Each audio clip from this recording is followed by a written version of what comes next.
Hello, my name is Cory, and today I'm going to present to you effective communication and persuasion training. So the ecosystems training has had a profound impact on our organization. Communication is an intangible skill that is often overlooked in the workplace, unintentionally. On the surface, it seems like an easy skill to identify deficiencies in and quickly remediate. This isn't always the case, though. Take our organization, for example. We used to think we did a pretty decent job communicating, but it wasn't until we had the ecosystems training that we identified some of the gaps that we had. So let's dive into some of those top causes for poor communication.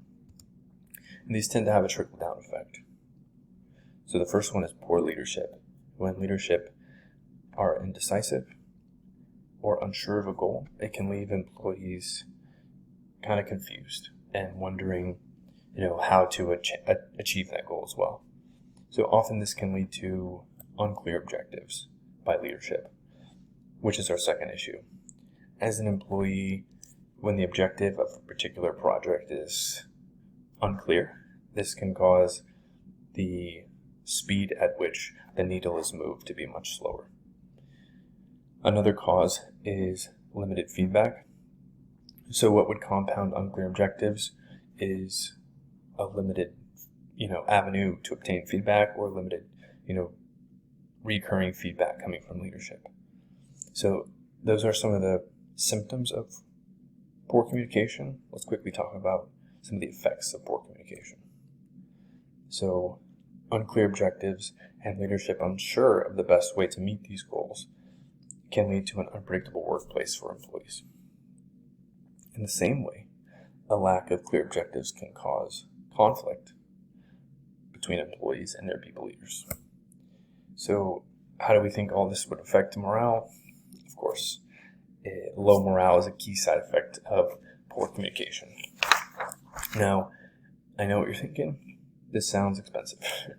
And that's correct. In an article by David Grossman, he reported when a survey was conducted of 400 companies with 100,000 employees or more, they shared an average loss of $62.4 million per company per year, which would be about $624 per employee per year of wasted funds.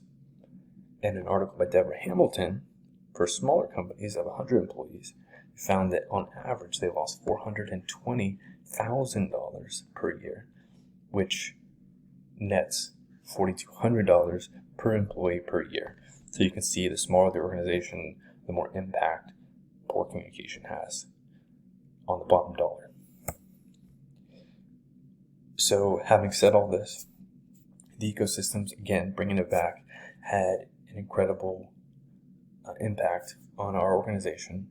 And over the last 6 months since we had the training, specifically in two quantifiable areas, we've seen our sales go up 20% over the last 6 months. We were forecasted a 3% increase, and we attribute the success to the ecosystems training because you can see a clear difference from that point of the training forward. Our employee attrition has also decreased by 30%.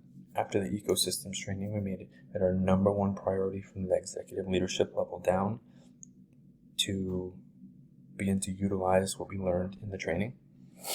So these were just some of the areas that were easy to measure.